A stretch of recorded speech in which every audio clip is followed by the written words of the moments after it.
नमस्कार मित्रमैत्रिणींनो, मी सौ Ashwini Mandar Joshi cook with Ashwini Marathi cooking चॅनलमध्ये तुमचं स्वागत करत आहे। तुम्ही जर माझ्या चॅनलवरती नवीन असाल तर लाईक, शेअर आणि सबस्क्राइब करायला विसरू नका। त्याचबरोबर कमेंटही करा। आज आपण एक सिंधी पदार्थ करणार आहोत जो की ब्रेकफास्ट आणि लंच दोन्हीमध्ये खाल्ला जातो।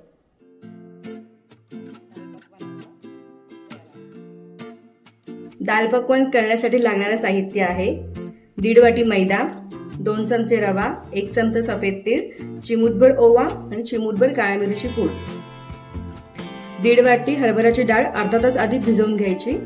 1 मोठा टोमॅटो बारीक चिरून, 1 मोठा कांदा बारीक चिरून, हिंग, जिरे, हळद, लाल तिखट, आमचूर पावडर, गरम मसाला, मीठ, 2 मिरच्या, अर्धा इंच आलं बारीक चिरून आणि बारीक चिरलेली कोथिंबीर, तेल आणि पाणी। सर्वात आधी आपण कणिक भिजवून घेऊया। 1.5 वाटी मैदा, 2 चमचे रवा,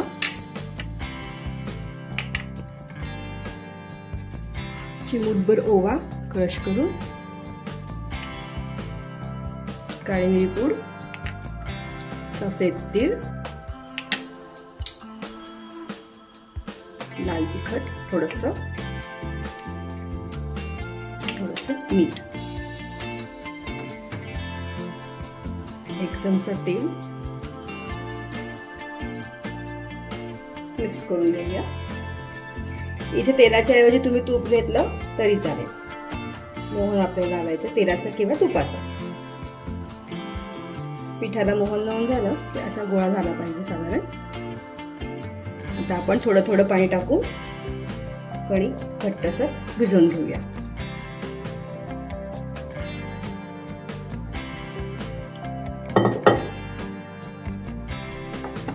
छान असं घट्ट मळून घ्यायचं।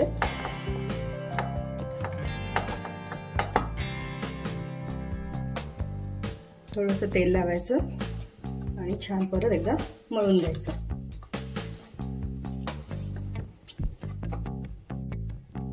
कणिक आपलं भिजवून झालेलं आहे, मैद्याचा गोळा तयार आहे। तो आपण आता ओल्या फडक्याखाली 10 ते 15 मिनिटं झाकून ठेवूया।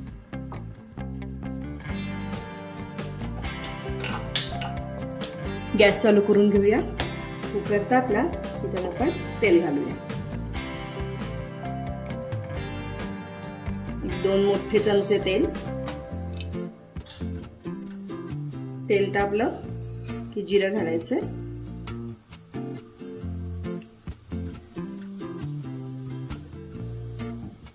चिमूटभर हिंग, आलं,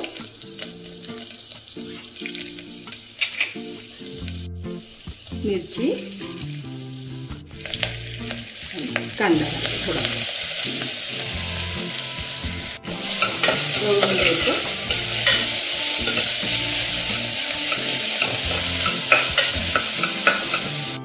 कांदा सोनेरी रंगावर परतला की गॅस कमी करायचा आहे। आपल्याला सगळे बाकीचे मसाले घालून घ्यायचे। आता थोडीशी हळद, लाल तिखट 1 मोठा चमचा,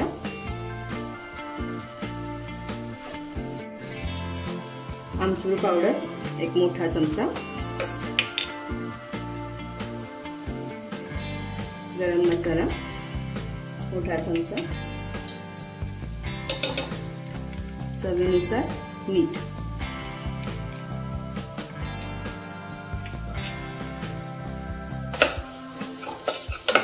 परत सगळे परतून घ्यायचं। ही अर्धा पाऊंड साधी भिजवलेली डाळ घालायची।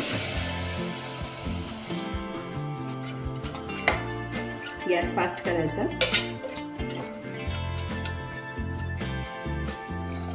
साधारण 1 ग्लास पाणी ऍड करायचं। 1.5 ग्लास पाणी ऍड केल्यानंतर ही डाळ आपण 2 शिट्ट्या करून शिजवून घ्यायची। शक्यतो ही डाळ अशी घट्टच असते। तुम्ही तुमच्या आवडीनुसार पातळ घट्ट करू शकता।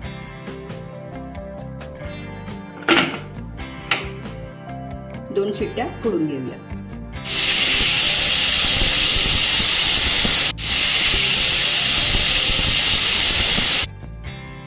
कुकर थंड झालाय, आपण उघडून बघूया.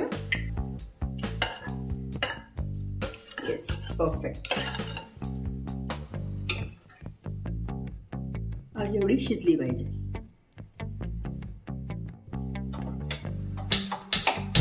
पुन्हा गॅस चालू करून घेऊया आणि पावभाजी मॅशरने ही थोडीशी मॅश करून घेऊया, म्हणजे ती आणखीन थोडी घट्ट होईल. अगदी जराशी अलगद. या स्टेजला तुम्ही तिखट मीठ चेक करून बघा. आमचूर पावडर कमी वाटल्यास पुन्हा घाला. थोडीशी आमचूर पावडर जास्त चालेल, कारण की असं एक खट्टा डिश तयार होते ही.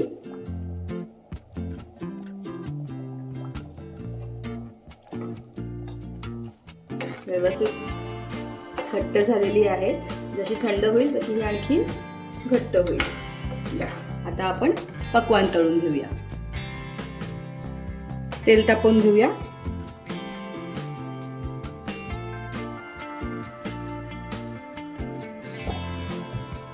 व्यवस्थित मळून घेऊया. छान घट्ट गोळा झालेला आहे हा. छोटे छोटे गोळे करून घेऊया ह्याचे.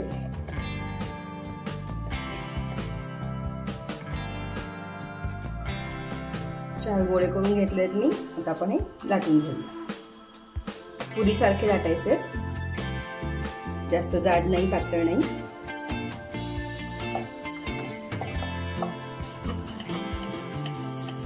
पोळीपेक्षा लहान आणि पुरीपेक्षा मोठी अशी मीडियम साईजची ही पुरी लाटून घ्या. आणि आपल्याला ही तेलामध्ये गेल्यानंतर फुगू द्यायची नाहीये, त्यामुळे काट्या चमच्याने चोचे मारून घ्यायचे. तेल आपलं चांगलं तापलं, चेक करूया.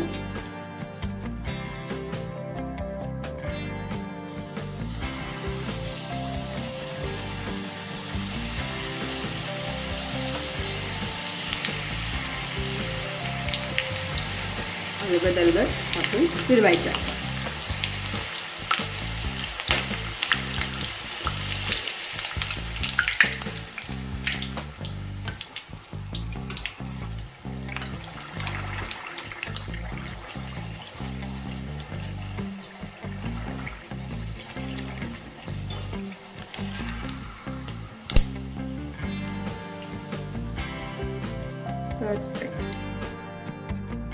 दुसरा पकवान सोडून आपण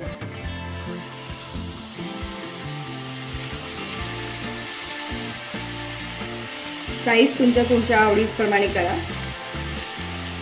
मंद आचेवरतीच तळून घ्यायचं.